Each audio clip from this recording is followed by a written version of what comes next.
आज विश्वरत्न महामानव बोधिसत्व डॉक्टर बाबासाहेब आंबेडकरांचा महापरिनिर्वाण दिनाच्या निमित्तानं आम्ही स्मृती दिनास उजाळा देण्यासाठी आणि त्यांच्या चरणी नमन होण्यासाठी या दीक्षाभूमीवर आलो आहोत।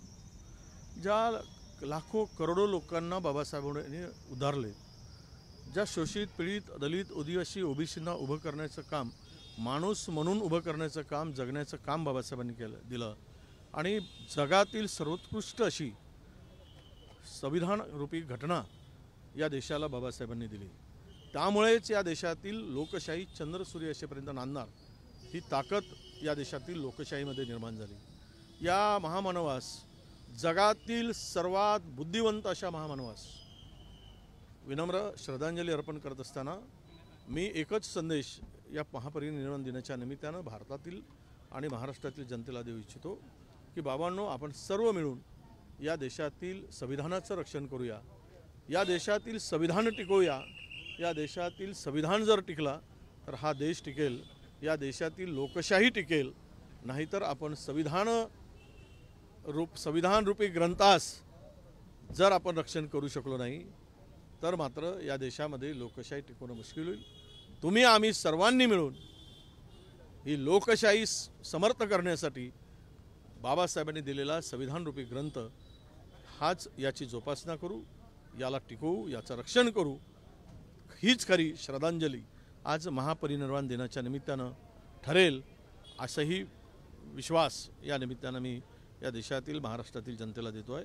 या महामानवास विनम्र अभिवादन करण्यासाठी आलो। आम्ही नेहमीच येत असतो आणि आजही आलो। जोपर्यंत चंद्रसूर्य आहे तोपर्यंत बाबासाहेबांचं नाव हे अमर आहे आणि अशा एका शस्त्र न घेता या देशातील एक मोठी क्रांती, जगातील सर्वात मोठी क्रांती बाबासाहेबांनी केली आणि ज्याच्या घरात सूर्य नव्हता त्या घरात सूर्य डोकावू लागला, ही बाबासाहेबांचीच पुण्य आहे। म्हणूनच आम्हा सर्वांना, बहुजनांना सन्मानाने आणि ताठरपणे उभं करण्याचं काम बाबासाहेबांनी केलं। त्यांना विनम्र अभिवादन।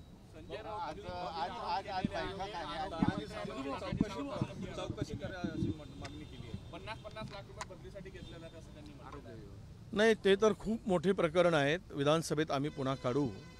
त्यांच्या खात्यातला भोंगळ कारभार तानाजी सावंतांचा प्रचंड मोठा आहे। हे केवळ बदलीच नाही तर अनेक घोटाळे आहेत आरोग्य विभागामध्ये। आरोग्य विभागामध्ये अनेक टेंडर घोटाळे झालेले आहेत। ते सर्व घोटाळे विधानसभेमध्ये निघतील। मुख्यमंत्र्यांना पुराव्यासोबत दिलेला आहे, कारवाई होणार का असा प्रश्न त्यांनी केला। हो, तर आता ते असं आहे की मुख्यमंत्री कारवाई करतील का, तर याचं उत्तर आम्ही कारवाई करा म्हणून सभागृहात मागणी करू। अधिवेशन सुरू होत आहे उद्यापासून आणि गैरप्रकार झाला असेल, पुरावा झाला असेल तर पुरावा असेल तर मुख्यमंत्र्यांनी कारवाई करावीच लागेल। नाहीतर चोरांना समर्थन देऊन स्वतः आरोपीच्या पिंजऱ्यात उभं राहू नका। तिथे बोलतो ना, आता प्रेस आहेच, आता आज नको सगळ्या पुढे बोलायचं।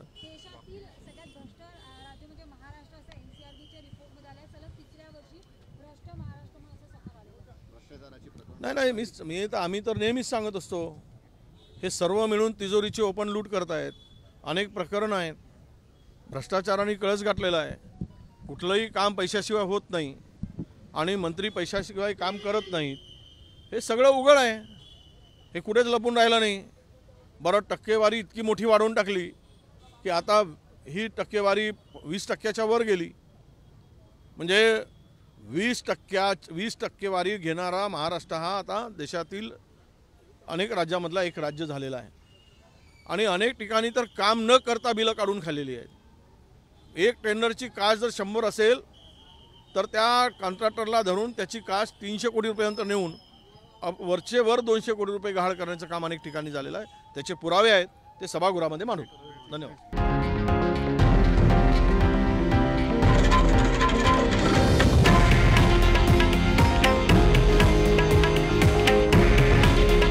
हे आहे देशातील नंबर 1 न्यूज नेटवर्क आणि आपण पाहत आहात TV9 मराठी। काळजी तुमची, हित महाराष्ट्राचं।